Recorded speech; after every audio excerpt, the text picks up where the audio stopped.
Assalamualaikum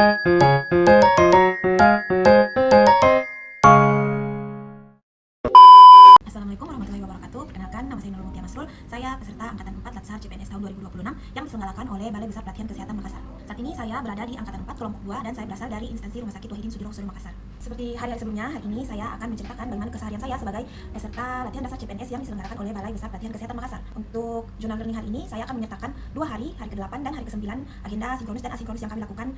Untuk hari ke-8, hari kami dimulai dengan mengikuti agenda kultum subuh, mana seperti biasa diselenggarakan pada pukul 5.30 waktu Indonesia Tengah.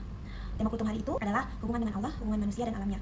Kultum kali ini dibawakan oleh peserta latsar atas nama Nurul Syafaat. Kemudian kami diberi waktu untuk melakukan aktivitas olahraga. Selanjutnya kami diberi waktu untuk bersiap-siap ke instansi tempat kami bekerja masing-masing. Kemudian saya tiba di instansi tempat saya bekerja sebelum pukul 7.30 pagi. Waktu melakukan agenda apel pagi yang seperti biasa dipimpin oleh ketua kelas kami dan yang bertugas pada hari itu. Kami hadir 60 anggota peserta angkatan 4 yang kemudian diberi sedikit arahan dari Ibu Asma selaku PIC kami. Selanjutnya kami diberi waktu untuk memasuki breakout room kami masing-masing, yang mana pada breakout room kedua kami memiliki sekitar 30 menit waktu luang sebelum memasuki agenda sinkronus kami bersama Bapak Muhaimin Taib.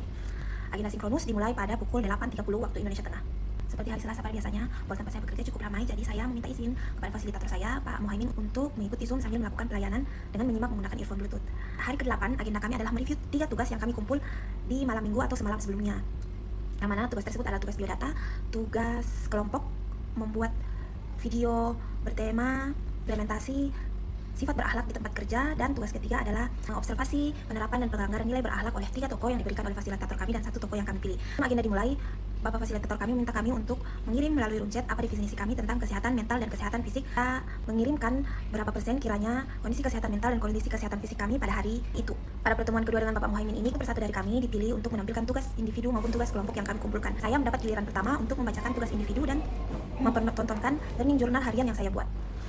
Selanjutnya, bersamaan dengan itu, saya menyelesaikan tugas saya di Poli, kemudian mendapatkan ruangan untuk kembali bergabung dan fokus dalam agenda sinkronus bersama Bapak Muhaimin. Saya membagikan learning journal harian yang saya buat untuk hari Jumat, Sabtu, dan Minggu sebelumnya. Outroom nomor 2, teman-teman lain juga menampilkan tugas mereka untuk direview bersama-sama. Sini sesi berlangsung cukup interaktif, kami jadi mengenal satu sama lain dengan perkenalan melalui biodata yang kami buat.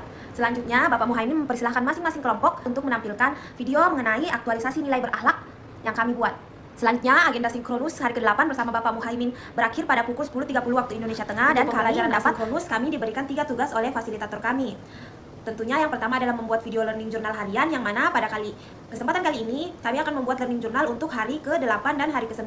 Kemudian kami diberi tugas untuk melakukan analisis pengamatan tentang implementasi penerapan atau pelanggaran sikap berakhlak di lingkungan tempat kami bekerja. Tugas selanjutnya, kami diminta untuk membuat kamus aktualisasi tentang 7 core values berakhlak.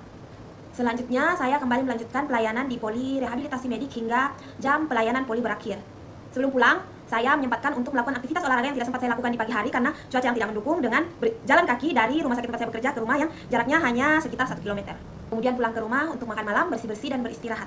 Sebelum akhir hari ke-8 agenda latsar CPNS ini, saya menyempatkan diri untuk mencicil pembuatan kamus aktualisasi 7 core values nilai berakhlak. Kami memasuki hari ke-9 latsar CPNS oleh Balai Besar Pelatihan Kesehatan Makassar pada tanggal 28 Januari 2026. Seperti biasanya, hari kami mulai dengan agenda kultum subuh tepat pada pukul 5.30 pagi waktu Indonesia Tengah, yang mana kultum pada hari ini dibawakan oleh Kak Tasya Ihsanuddinova bertema Muslim yang berakhlak. Usai kultum subuh berlangsung, kami masing-masing mempersiapkan diri untuk menuju ke instansi tempat kami bekerja. Seperti hari-hari sebelumnya, agenda apel pagi dilaksanakan tepat pada pukul 7.30 waktu Indonesia Tengah, didampingi oleh ketua kelompok kami dan Ibu Asma sebagai PIC kami. Dan kami memiliki sedikit sesi ice breaking dengan menonton video Energizer senam yang dipimpin oleh Ibu Asma. Kemudian, seperti hari kemarin, kami menonton video ekspektasi nilai sikap dan perilaku oleh peserta latsar. Pada hari ini, kami menonton video yang dibuat oleh Kak Novita Daunlabi. Agenda apel pagi bersama Bu Asma berakhir pada pukul 8.30 waktu Indonesia Tengah, yang mana kami diberitahu bahwa hari ini tidak ada agenda sinkronus dan kami akan melakukan agenda asinkronus masing-masing.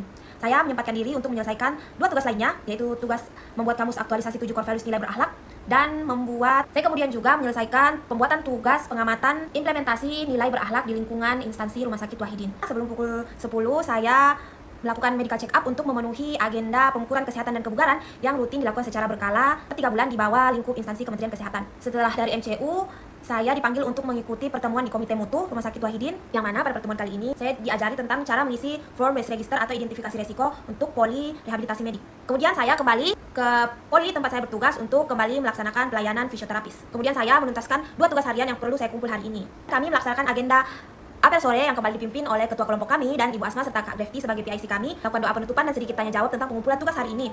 Lalu saya pulang ke rumah untuk merekam video learning journal hari ke-8 dan hari yang ke-9 yang sedang saya buat saat ini. Mungkin sekian tentang learning journal yang saya buat. Sampai jumpa di learning journal hari berikutnya. Bye-bye!